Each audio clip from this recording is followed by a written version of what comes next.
This is why I love art and why I love what something like a graphic novel or a comic book or a manga and animation can just synchronize a connection between people, whether they know the title or not, and just hook you either by name or lore. And then when you experience said item or project, you go, what the f? Hi everyone, I'm Ronan Chain. I'm here to do a manga review of Tatsuki Fujimoto 17 through 21. I am a Tatsuki Fujimoto fan. Having said that, I haven't read all of his stuff. All I've experienced of is the Chainsaw Man anime, the movie, and before that, the Look Back film, which was incredible. It was one of my favorite films of that year, and I'm trying to hunt down the book itself. But in the midst of waiting for Chainsaw Man Season 2 and then getting the Reze arc film, I had seen that they were adapting an anthology series of his based on this book. And I had seen this book prior in, bookstores, Barnes & Noble specifically, and I was like, I really like Chainsaw Man, maybe I should give this a try. And I like anthology series. I love, stuff like The Twilight Zone or Guillermo del Toro's Cabinet of Curiosities. I like these one-off stories, visions, and I'm telling y'all, this has Tatsuki Fujimoto written all over it prior to Chainsaw Man. He wrote these stories before Chainsaw Man, and even at that youth, that humanity that I experienced with Chainsaw Man and Look Back dives and skims, not even skims, it just narrowly goes through each story. By the time you're seeing this, I had already seen the Anthology anime series. What was unique is that I got to read the first book of this collection before watching the show.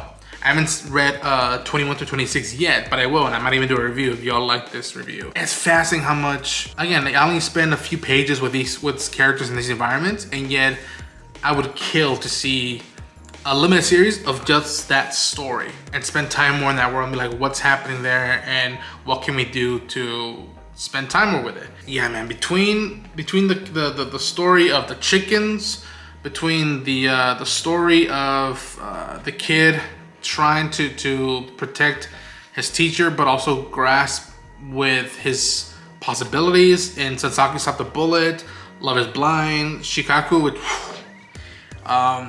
it's just an adorable, amazing book that, again, if you're not an anime fan, if you're not a manga fan, I would say just give it a try. It is, I have to say this, I think this is for teenagers and older. I wouldn't show this to a kid yet because it has a lot of heavy topics, heavy themes, but they're wholesome. Each one of them, even the most ridiculous ones, have wholesomeness to them.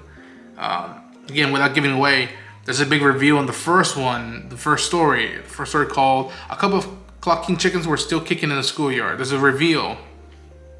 And then on top of that reveal is another reveal, and someone gets an emotional reaction, and then there is an emotional response to that reaction that is so subtle in the manga that I was like, I noticed that, and I appreciate that was given the time to draw it and leave it there beyond the edit.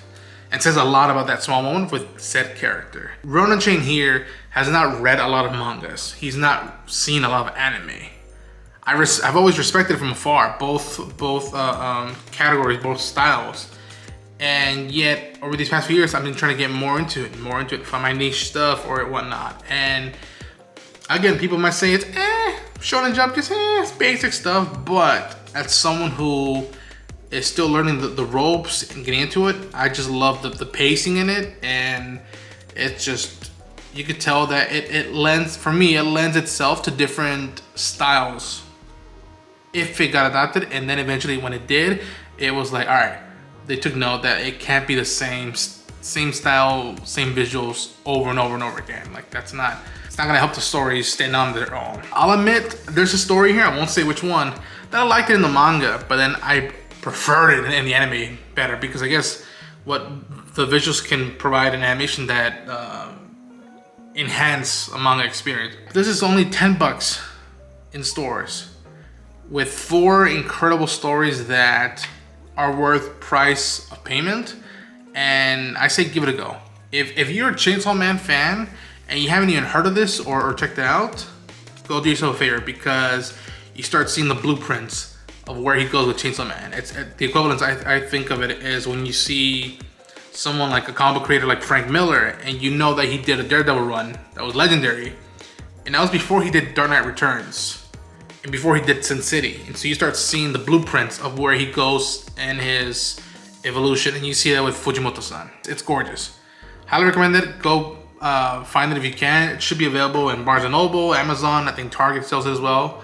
And yeah, it should be a cool complimentary review with what I'm doing now with coverage for the anime series. And you can see how I feel about the stories in animation, how I feel about them in the manga. But that's my review on Tatsuki Fujimoto 17 through 21 manga. I might go into depth more if I do a stream later on, which I'm working on something to do with that, of a stream in manga and animation, TBD. But I might get into it more to sell it and let the word out more. But let me know what your thoughts on it. If you did the review, hit the like button, subscribe to the channel, share the enthusiasm. Have you read the book, the manga? If you have, let me know what you feel about it. Or have you heard that there is an anime adaptation? If not, go seek it out. The anime adaptation is available at Amazon Prime Video. Hopefully if it's in your location where you're at to see it. But till then, hopefully I can do more manga reviews. And hopefully this is just a good spearhead direction to just cover stuff on this channel and engage with more pop culture stuff. Take care, everybody.